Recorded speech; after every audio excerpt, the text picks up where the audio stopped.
Kalau ada orang memasukkan duit ke kotak, itu namanya infak. Kalau ada orang melihat kotak itu dengan senyum, itu namanya sedekah. Karena sedekah itu umum. Likulli sulama minkum sedekah.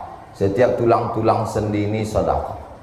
Pergi dia ke Surau Ad-Din, ditengoknya sendal-sendal itu kacau balau, lintang pukang, tunggang langgang, macam Ukraina diserang Rusia. Disusunnya rapi. Itu infak apa sedekah? Sedekah.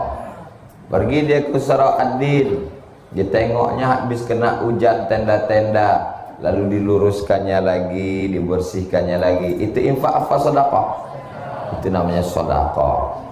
Dia tak bisa membantu, sudah tua, tapi dia masih bisa memberikan semangat.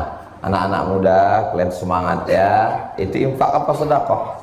Sedekah. Makanya kata Nabi, tabassumika fi wajhi akhika sedekah. Senyummu ke wajah saudaramu itu adalah sedekah. Sedangkan infak, wa anfiqu min thayyibati ma kasabtum, berinfaklah kamu hasil usaha. Ngasih duit itu infak, ngasih air putih itu namanya infak, mengasih kue itu infak. Bentar lagi kue datang. Kalau benda dia dalam bentuk materi itu infak. Kalau bendanya tidak hilang-hilang sampai hari kiamat, itu namanya wakaf. Misalnya ngasih tanah, apakah hilang tanah Surau Ad-Din ini? Tak hilang. Ada yang makan tanah sini? Tak ada. Tanah Surau Ad-Din tak hilang sampai hari kiamat. Itu namanya wakaf. Wakaf tidak boleh hilang. Makanya tidak bisa wakaf lilin. Saya wakafkan lilin ini, tak bisa. Karena lilin setelah dibakar hilang. Tiang ini infak atau wakaf? Wakaf. Tiang ini tak boleh hilang. Andai Surau Ad-Din ini 20 tahun lagi berubah menjadi Masjid Ad-Din 10 lantai, maka tiangnya ini tak boleh hilang.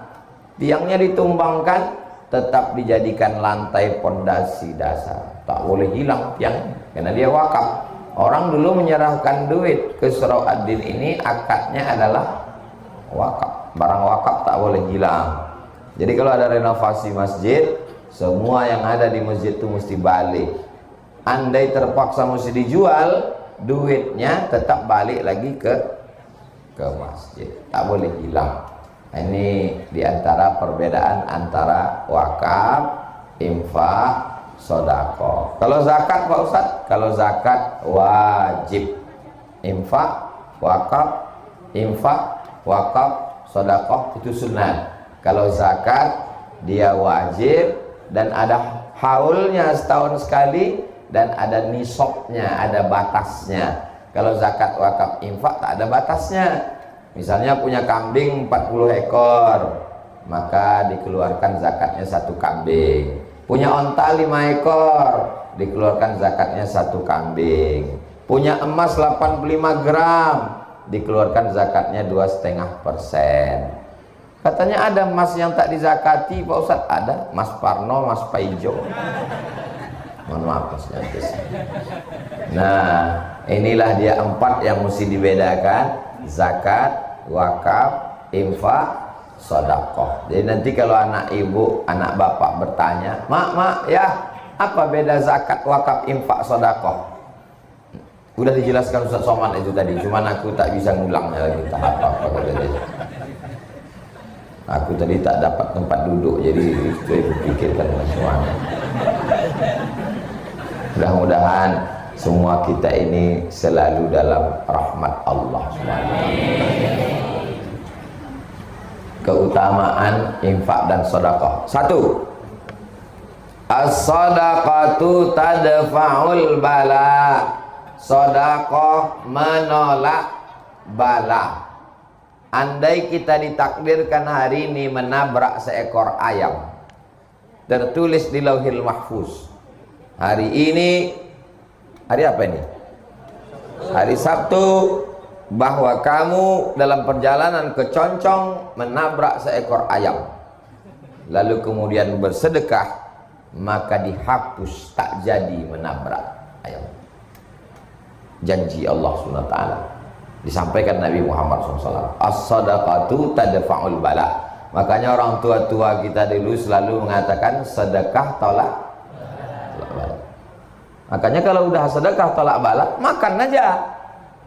Ada daging kambing, makan, karena itu tolak bala. Dan kabarnya kambing di Tembilahan ini tidak mengandung kolesterol, karena kambing di sini mengandung anak kambing.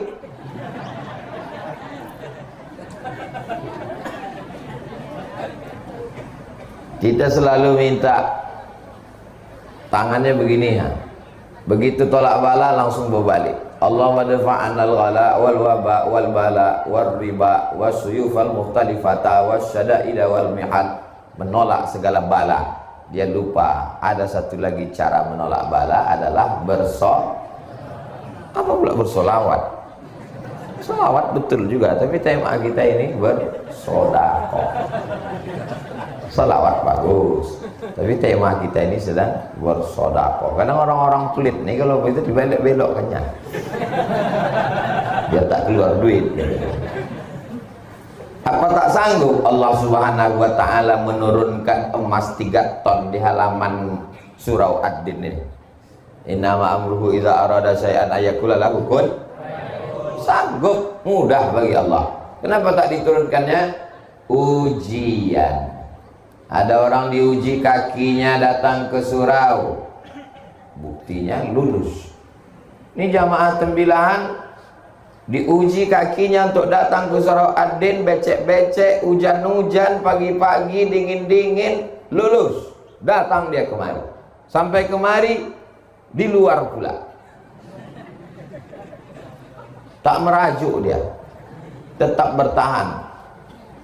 Andai ada orang yang diuji telinganya mendengarkan ceramah, lulus. Tapi ketika diuji kantongnya, disitulah kumat penyakit asli. Jadi ini sedekah infak ini adalah ujian dari Allah. Mudah-mudahan kita semuanya lulus ujian insya Allah. Jadi kalau mau dijauhkan dari segala matra bahaya bala. Anak saya kuliah di Jakarta, di Jogja, di Surabaya, di Medan, jauhkan dari bala Pak Ustadz, sedekah. Suami saya sedang di luar kota Pak Ustadz, doakan supaya jangan sampai dilarikan pelakor, sedekah. Istri saya cantik Pak Ustadz, takut saya dia dipelet orang, sedekah. Namanya sedekah tolak bala. Belum ada lagi tolak kuih, tak ada. Belum ada lagi tolak teh tarik, tak ada. Yang ada tuh tolak bala. Bagaimana cara menolak bala? Doa. Bagaimana cara menolak bala? Zikir.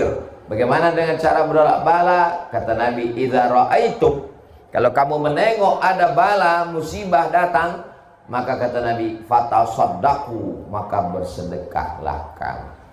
Dulu orang-orang tua kita itu tak pakai dalil dia. Dimasaknya ayam, dimasaknya nasi, dimasaknya kue, diundangnya tetangga. Habis itu, mari kita berzikir qul huwallahu, qul huwal falaq, qul huwal nas, ayat kursi, afdhalu zikri fa'lam annahu la ilaha illallah. Apa acara ini Pak? Sedekah tolak bala. Tak tahu dia dalil hadisnya, yang penting diamalkannya. Beda sama orang sekarang, tahu hadisnya, sering ngaji tapi tak pernah diamalkan. Itu maka orang dulu itu lebih berkah hidupnya. Alhamdulillah. Orang-orang Tembilahan ini suka bersedekah tolak bala. Itu maka Tembilahan ini aman sampai hari kiamat insya Allah. Surau Ad-Din, din agama. Agama inilah yang menyelamatkan kita. Kalau mau selamat anak cucu kita, surau Ad-Din ini mesti besar. Ad-Din, agamanya mesti selamat. Selamat, makanya doa selamat yang pertama, Allahumma inna nas'aluka salamatan fiddin, selamat dalam agama. Kaya, pejabat, duit banyak, ganteng, Kalau agamanya tak selamat, neraka jahanam. Jadi baik kayu bakarnya neraka, tak ada gunanya hidup di dunia.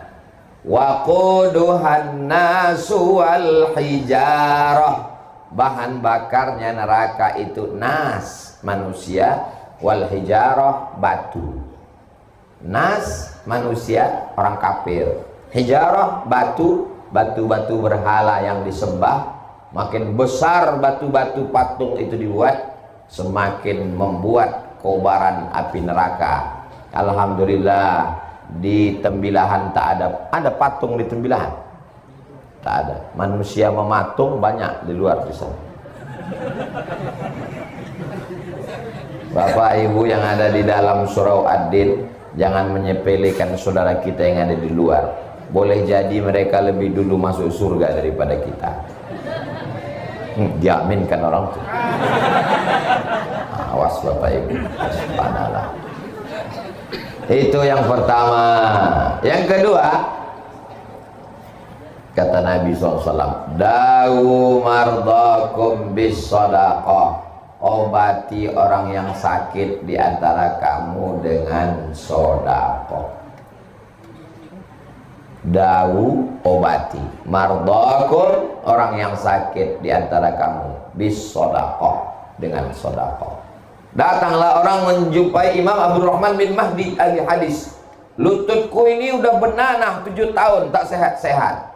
Tolonglah aku wahai Imam Abdurrahman bin Mahdi. Imam Abdurrahman bin Mahdi ingat hadis Nabi. Kata dia, kau sedekah. Sedekahnya gali sumur. Cari kampung yang tak ada sumurnya, gali sumur. Setelah digali sumur, kering nanah di lututnya itu sehat.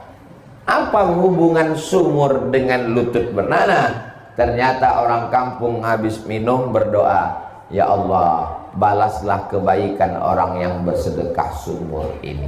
Tak ada yang sulit bagi Allah Subhanahu wa ta'ala.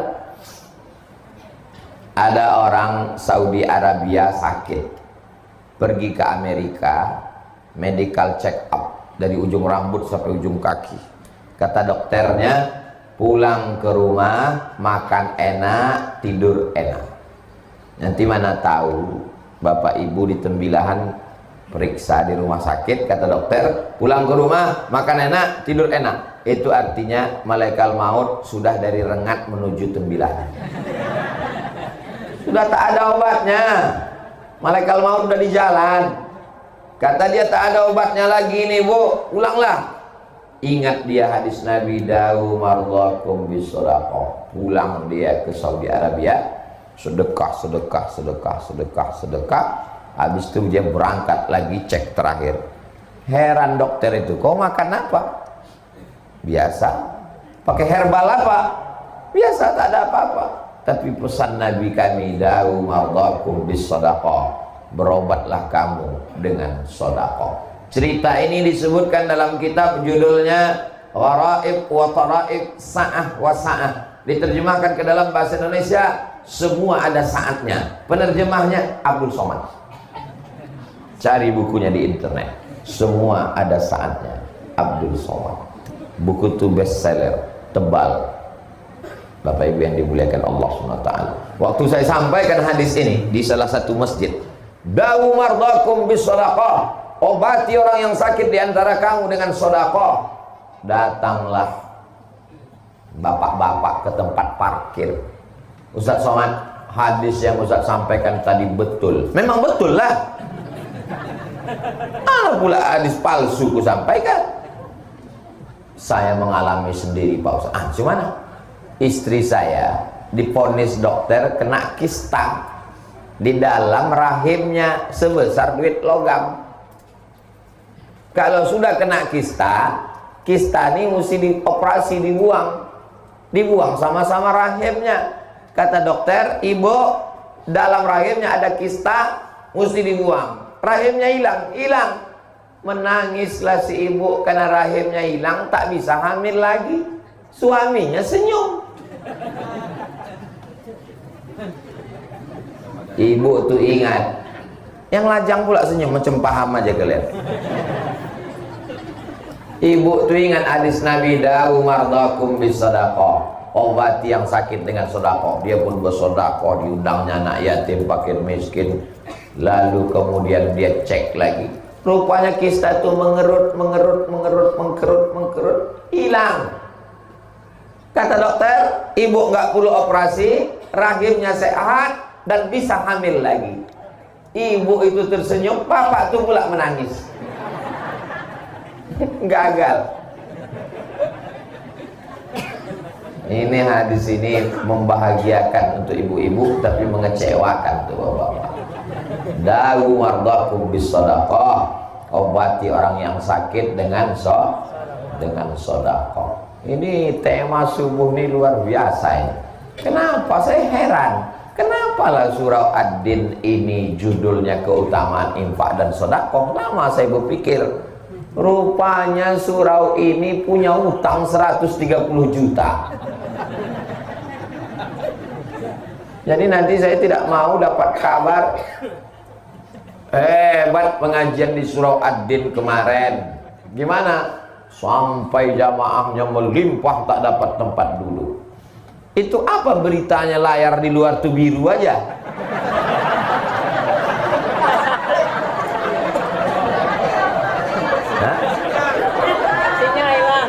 Yang anehnya layar tuh biru, bapak-bapak tuh tetap menengok layar. Saya heran, dari tadi orang tuh nengok ke sana, orang tuh nengok layar terus. Saya tengok sini, oh udah muncul. Mudah-mudahan bapak-bapak hilang lagi.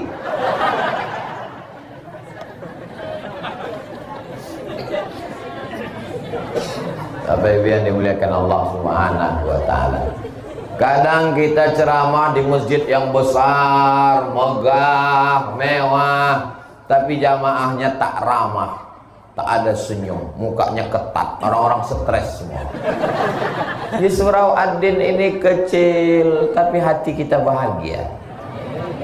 Ternyata kebahagiaan itu tidak bisa diukur dari masjid yang besar atau di surau yang kecil. Kebahagiaan itu ada di dalam hati orang yang beriman. Saya yakin ini adalah orang-orang yang bahagia semua. Apa bukti bahagia? Lunaslah hutang surau Ad-Din. Bapak Ibu yang dimuliakan Allah, kita lanjutkan yang ketiga. Adik-adik tolong diingat, ini nanti akan keluar dalam UAS, ujian akhir semester. Ketiga, waktu orang sudah mati, masuk ke liang lahat, ditutup pakai papan, ditimbun dari atas. Setelah itu mobilnya pulang, dan tak lama sesudah itu namanya di STNK BPKB berganti dengan nama orang lain, diganti di kantor Samsat. Kenapa berganti? Karena Pak Polisi tak mau menangkap almarhum. Lo tak percaya, tanya sama Pak Polisi. Lalu kemudian rumahnya dijual, dibagi ke ahli waris. Istri dan anaknya di tepi kubur menangis, menetes air mata, berdoa Allahumma filahu. Habis itu pun pulang semua ke rumah. Wa yabqa wahidun, yang tinggal di kubur itu cuma satu. Yang satu yang mengalir itu yang disebut Nabi shadaqatun jariyah. Jariyah artinya mengalir sampai hari kiamat. Kalau membacakan Al-Fatihah mesti disebutkan ila ruhi fulan bin fulan Al-Fatihah, baru sampai. Tapi kalau untuk sedekah jariyah, siapa yang berwakaf tanah surau Ad-Din ini saya tak tahu namanya. Tapi dari mulai ayat yang saya baca jadi imam tadi, tausiah, zikir dan doa, mengalir pahalanya ke orang yang berwakaf surau Ad-Din sampai hari kiamat. Zuhur, asar, maghrib, isya, i'tikaf, salat Ramadan, tarawih, mengalir. Itulah yang diingin-inginkan orang mati, mendapatkan pahala yang tak putus. Ibu-ibu masih ada wirid Yasin? Ada. Begitu pas Jangankan mati, maaf cakap, sedang halangan aja udah tak datang. Ibu anu kok nggak datang? Ya dia belum bisa datang. Kenapa? Anaknya masih kecil. Oh, ibu yang satu lagi anaknya kan udah besar. Anak yang besar tuh pula menitipkan anak kecil. Dulu tak datang wirid yasin menjaga anak, sekarang tak datang wirid yasin menjaga cucu. Belum lagi mati udah berhenti wirid yasin. Tapi ada yang mengalir sampai hari kiamat. Itulah dia shadaqatun jariyah. Bapak ibu mau dapat amal mengalir sampai hari kiamat tak putus? Lunaskan hutang surau ad-din. Ini memang iklan ini setiap 5 menit kali mesti diulang terus. Jadi ingat dia. Yang keempat, orang-orang mati itu ditanya sama Allah. Orang mati itu bisa tak ngomong? Tak bisa. Oh, jadi pas malaikat menanya, "Marabbuka?" Tak bisa. "Man nabiyuka?" Tak bisa. "Ma kiblatuka?" Tak bisa. Orang mati itu bisa tak bicara? Bisa. Kenapa kita tak mendengar? Kalau sampai kita dengar, mati kita. Allah sayang sama kita. Mau kesini pula duluan infaknya. Saya sangka dari sana tadi, rupanya dari sini duluan.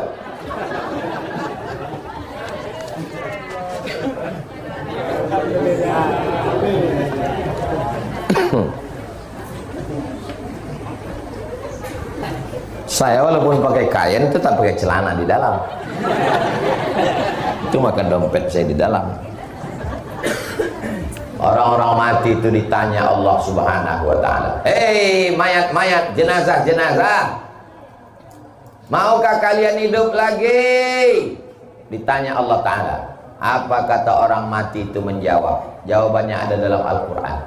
"Laula akhartani ila ajalin qarib." Tolonglah kasih aku hidup walaupun semenit saja. Kalau ku kasih kau hidup semenit, kau mau apa jenazah? Apa kata jenazah? Fa asaddaqa wa akum minas salihin. Ternyata jenazah itu jawabannya satu. Kalau kau kasih aku hidup ya Allah, aku mau bersedekah. Kenapa jenazah itu tak menjawab? Hidupkan aku mau haji. Hidupkan aku mau tahajud. Hidupkan aku mau kawin lagi. Hidupkan aku mau. Kenapa dia mau sedekah? Dikaji oleh para ulama. Karena pahala yang langsung mengalir ke kubur adalah pahala sedekah. Begitu meninggal, langsung mengalir kerannya ke kubur liang lahat. Orang-orang yang berwakaf surau ad-din ini, kalau hidup dia dimudahkan Allah segala urusannya. Kalau dia sudah meninggal, dilapangkan kuburnya sejauh mata memandang, dijadikan makam liang lahatnya salah satu dari taman-taman surga, dijauhkan kuburnya dari lubang-lubang neraka. Maka usahakan kalau bisa.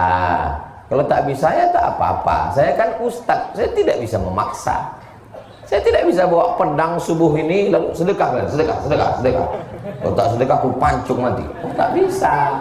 Ini ustadz radikal kepala kau kena pukul. Ustadz itu artinya dai. Dai itu hanya mengajak. Saya mengajak Bapak Ibu, tak ada untungnya untuk saya. Kumpulkan duit Bapak Ibu, nanti akan saya bawa ke Pekanbaru untuk bangun pesantren saya. Dan Abdul Somad tak begitu. Mengajak jamaah ngumpulkan duitnya untuk bangun pesantren Jil As-Salamah. Kumpulkan duit orang Tembilahan, duitnya untuk membangun pesantren Hayatul Quran. Kumpulkan duit jamaah subuh untuk bayar utang surau ad-din. Bukan duit orang Tembilahan dibawa ke Pekanbaru untuk membangun pesantren, menyelesaikan masjid Ustaz Somad. Bapak ibu yang kaya-kaya yang ada duit mau menolong masjid ad-din, saya tak ada untungnya sama sekali. Dan kalau bapak ibu masuk neraka, saya juga tak ada ruginya sama sekali. Cuman kalau saya masuk surga nggak ada bapak ibu, rasanya nggak enak. Nggak ada lo, nggak rame guys. Orang beriman itu tidak egois. Orang beriman itu kalau masuk surga, dia tidak hanya sekedar jumpa bidadari, makan, minum, dak. Yang pertama dia tanya, kawanku di Surau Ad-Din dulu mana? Kemana kawanku yang ada di Surau Ad-Din dulu? Rupanya orang Surau Ad-Din sudah masuk surga Jannatul Firdaus semua, insya Allah. Sebagaimana kita bersama di Surau Ad-Din, begitu juga lah nanti kita bersama Rasulullah Sallallahu Alaihi Wasallam. Saya yakin dan percaya Surau Ad-Din ini nanti ke depannya besar karena lapangannya masih luas, berubah menjadi, ini dekat dari masjid, jauh. Nah, kalau dekat dari masjid dia tak bisa dua masjid berdekatan Jumat kalau jamaahnya tak cukup, apalagi dalam mazhab Syafi'i yang ketat. Tapi kalau masjid jauh, ini dirubah nanti ke depan lebih besar, ada MDA-nya. Kalau tak bisa ke samping, ke atas. Kalau tanahnya luas, ke samping. Kalau tanahnya tak luas, naikkan bangunan ke atas. Di Pontianak, Kalimantan Barat, ada masjid Ustadz Lukman. Di pemukiman saudara kita Tionghoa, tak bisa lagi ke samping, dinaikkan ke atas. 6 lantai masjidnya. Bisa. Di lantai atasnya ada kantor, takut pula tersangkut di kipas. Di lantai atasnya ada hotel, dibuat hotel bintang 5. Di atas lantai atasnya ada ruang pertemuan convention hall. Di bawahnya masjid. Bisa saja, di Mesir banyak begitu. Di bawah masjid, di atasnya hotel, di atasnya kondominium, di atasnya apartemen. Bisa saja ke depan, di bawahnya masjid Surau Ad-Din, di atasnya adalah hotel, di atasnya kantor. Hotelnya hotel syariah.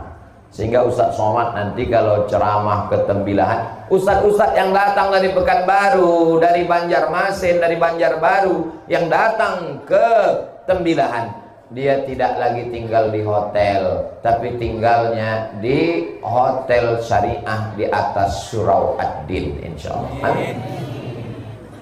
Kira-kira Ustadz Somad dapat tak amal jariahnya?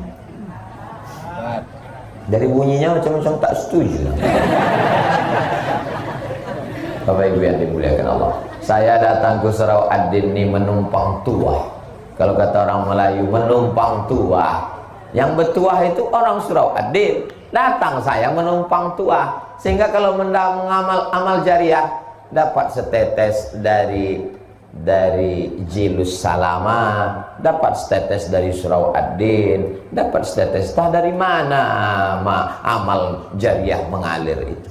Mana kita tahu?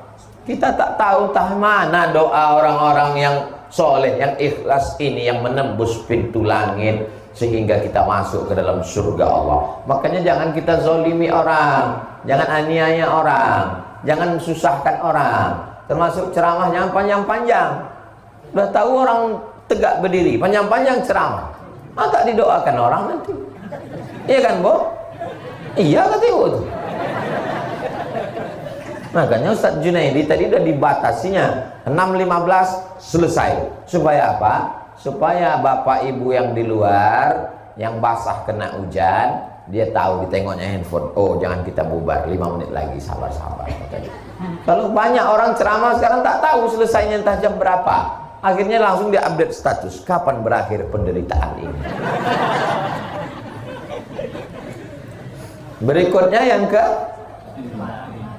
5. Memang kalau belum sarapan nih susah ngingat memang. Berikutnya yang kelima.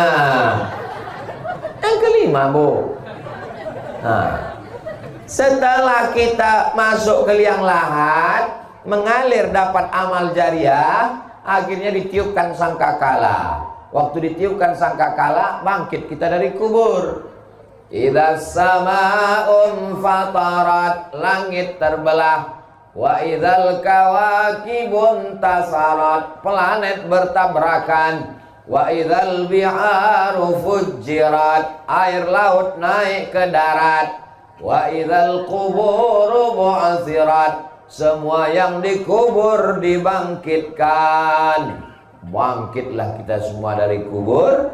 Tidak ada atap, tidak ada tenda. Tukang penyewaan tenda pun mati tak bawa tenda. Gunung-gunung Pak Ustadz, wa takunul jibalu kal ihnil manfush, gunung-gunung macam bulu kambing dihembus angin. Lalu di mana kita bernaung? Yang kelima, kullu mri'in tahta zilli shadaqatihi, orang nanti akan bernaung di bawah sedekah. Jadi kalau ada di antara bapak ibu yang bersedekah 50 juta, utang 130, dikasihnya 50, itu nanti di padang mahsyar atapnya itu terbuat dari beton. 30 juta itu betonnya setebal inilah. Dia santai. Pas santai, itu yang santai itu siapa? Itulah orang tembilahan itu, yang kaya itu.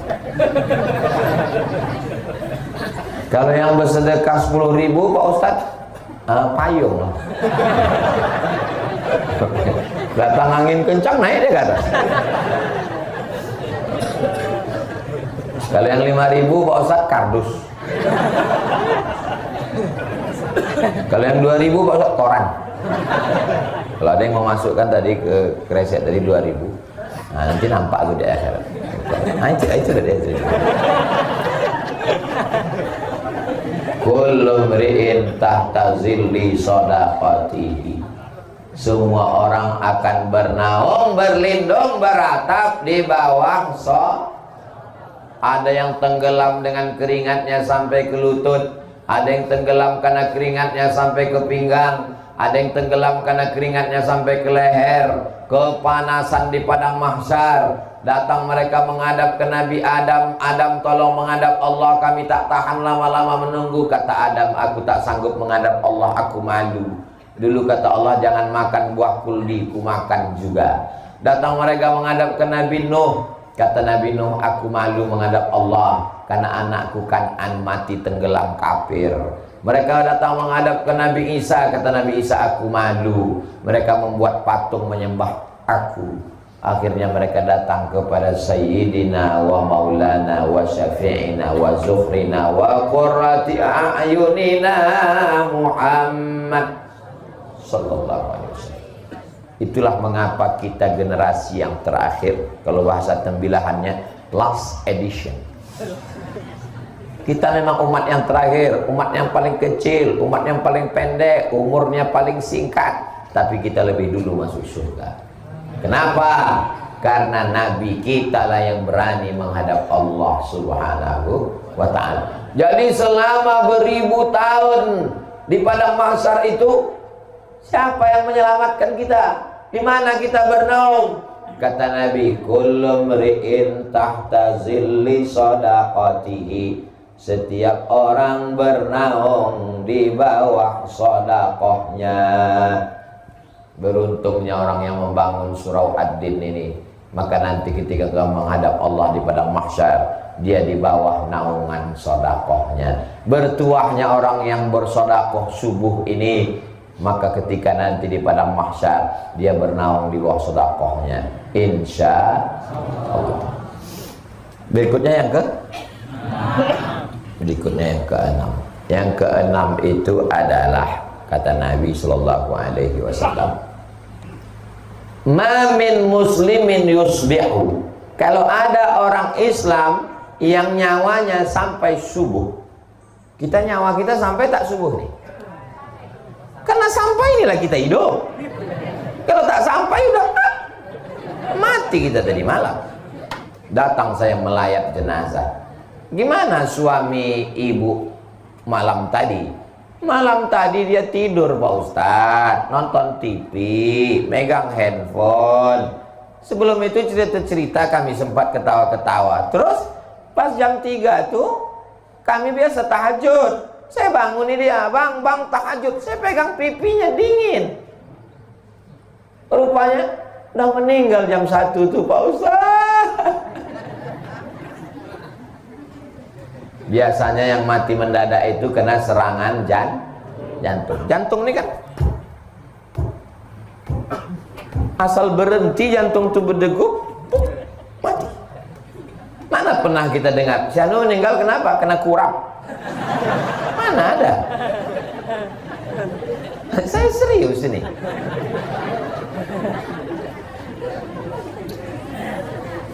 Orang mati karena jantung berhenti berdetak.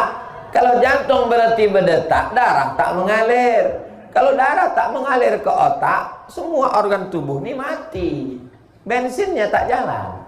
Habis, mati, selesai. Kenapa kita hidup? Karena darah mengalir. Coba ikat kaki itu sebelah paha tuh, ikat pakai tali agak 1 jam. Habis itu coba rasakan ujung kaki. Ada rasanya? Tak ada. Mati rasa. Kenapa mati rasa? Karena darah tak mengalir. Kenapa darah tak mengalir? Karena diikat pakai tali. Begitulah kalau seluruh badan kita ini darah tak mengalir, mati. Kenapa darah mengalir? Karena jantung menyemburkan darah. Dokter hanya bisa menjawab sampai di situ. Kenapa orang hidup? Karena jantung menyemburkan darah. Kenapa jantung bergerak? Tak bisa menjawab. Kenapa jantung bergerak? Yang bisa menjawab itu hanya orang yang berakidah, bertauhid. Karena Allah meniupkan ruh. Ketika ruh itu dicabut, maka jantung pun berhenti berdetak. Dan berubahlah darah menjadi nanah. Darah itu berubah menjadi nanah, daging membusuk, biji mata keluar mengelupas, rambut yang selama ini habis 30% anggaran belanja untuk beli sampo. Habis, rambut mengelupas dari kepala, usus membusuk, pecah. Dan cacing datang menyerang. Apa kata cacing? Brownies sudah siap. Akhirnya kita hanya setumpuk daging busuk yang akan menjadi santapan cacing tanah. Alhamdulillah subuh ini kita hidup. Dan tadi kita katakan alhamdulillahilladzi ahyana ba'dama amatana wa ilaihi nusyur. Siapa yang hidup subuh dikirim Allah 2 malaikat. Yang satu malaikat berdoa. Apa kata malaikat? Allahumma ati munfiqan khalafa. Orang yang bersedekah kasihlah dia ganti. Jadi yang bersedekah tadi yang bersedekah masukkan duit, itu semuanya sudah dapat doa malaikat subuh. Maka nanti digalakkan, digiatkan sedekah subuh Masjid Surau Ad-Din. Bapak Ibu setuju? Gimana kabar Surau Ad-Din? Ustadz Junaidi, alhamdulillah Ustadz Somad, sejak Ustadz galakkan sedekah subuh, makin berkurang jamaah subuh. Janganlah gara-gara itu tak ke surau. Karena kita mau mendapatkan doa malaikat ini. Lalu Pak Ustadz, kalau yang nggak bersedekah gimana Pak Ustadz? Allah tuh adil.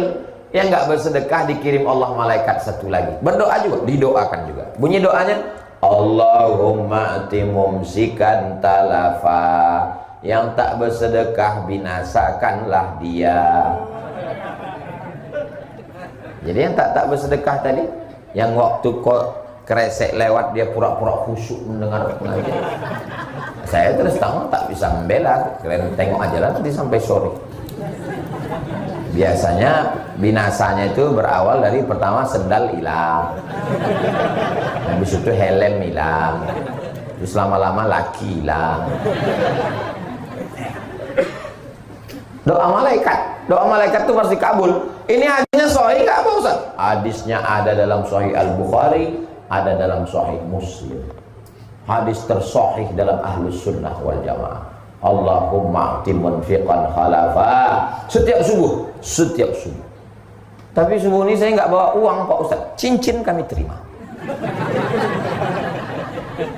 Mana kresek kita? Bawakan sekali lagi. Banyak ibu-ibu ini yang mau ngasih cincin, jam. Nah, besok jalan sekali lagi Pak. Ada kunci motor, masukkan. Kunci berangkas, masukkan. Saya melihat orang Mesir bersedekah. Begitu dibawakan goni beras, langsung orang Mesir, ibu-ibu, emak-emak Mesir itu membuka cincinnya, rantainya, gelangnya, masuk semua. Tenang, saya nengok. Begitu dibuat di Indonesia, mereka buka carinya mana yang paling kecil. Oh, enggak jadi. Ada satu yang masukkan, begitu dibawa ke toko Cina, ayah imitasi lah. Kecuali di Tembilahan. Tembilahan ini orangnya orang-orang radikal. Pulang sholat Jumat di Masjid Al-Huda kemarin, saya posting 2 video. Susah mau keluar masjid. Di tempat lain biasa, mau lewat-lewat lah. Di sini luar biasa. Pondok pesantren bertumbuhan. Maulid paling ramai Tembilahan, Indragiri Hilir. Orangnya orang-orang militan. Misalnya kan saya yakin ini utang Adin ini lunas subuh. Pokoknya apapun judulnya, ujungnya utang ini lunas. Berikutnya yang ketujuh. Yang ketujuh adalah bahwa Nabi Shallallahu Alaihi Wasallam mengatakan, shadaqatus sirri tadfa'u mitatassu. Sedekah menolak mati su'ul khatimah. Jangan bangga dengan zikirmu, jangan bangga dengan amalmu, jangan bangga dengan ibadahmu, karena kau belum tentu selamat kalau mati dalam keadaan su'ul khatimah. Kita mau mati dalam keadaan husnul khatimah. Anak kita yang membisikkan ke telinga, la ilaha illallah. Iya kalau matinya di rumah. Kalau matinya di pesawat, kalau matinya di rumah sakit, ruang ICU, security pun tak boleh masuk. Yang bebas masuk cuma malaikat maut. Kalau matinya dalam kecelakaan lalu lintas, nauzubillah, siapa yang membisikkan ke telinga kita la ilaha illallah, tapi ada orang yang dijamin matinya husnul khatimah. Siapa dia? Orang yang bersedekah. Yang bersedekah untuk hutang surau ad-din ini. Ini semuanya mati husnul khatimah. Yang 100.000 husnul khatimah. Yang 50.000 husnul khatimah. Yang 2.000 setengah-setengah.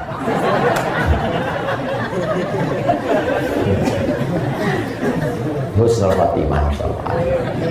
Kok kenapa tak bersedekah menyelesaikan hutang surau ad-din? Aku niat aja dulu. Innamal a'malu binniyat. Bagus. Tidak salah. Niatul mu'min khairum min amalihi. Niat orang beriman lebih baik daripada amal. Berapa banyak orang beramal riya, tapi niat tidak bisa dimasuki riya. Pas dia mau masuk surga, tanya sama malaikat, aku masuk? Kata malaikat, kami berniat aja dulu mau masuk engkau. Untuk sementara kau di neraka jahanam aja dulu. Ada pintu surga itu namanya babus sholat, untuk orang yang banyak tahajud. Ada pintu surga itu namanya babul jihad, untuk yang mati melawan Belanda, jihad fisabilillah. Ada pintu surga itu namanya babul kauziminal ghaiz, karena mampu menahan amarah. Ada pintu surga itu namanya babus shadaqah, itu yang ke-8. Yang ke-8, keutamaan adalah masuk surga dari pintu babus shadaqah. Dan yang akan masuk ke pintu surga dari babus shadaqah itu adalah jamaah dari surau ad-din. Masuklah Abu Bakar Siddiq dari babus shadaqah. Ditanya sama malaikat, Abu Bakar Siddiq masuk dari babus shadaqah, siap. Berapa sedekahnya? Abu Bakar Siddiq waktu hijrah, ayahnya namanya Abu Quhafah. Siapa nama ayahnya? Abu Quhafah. Abu Quhafah tak Islam. Marah dia.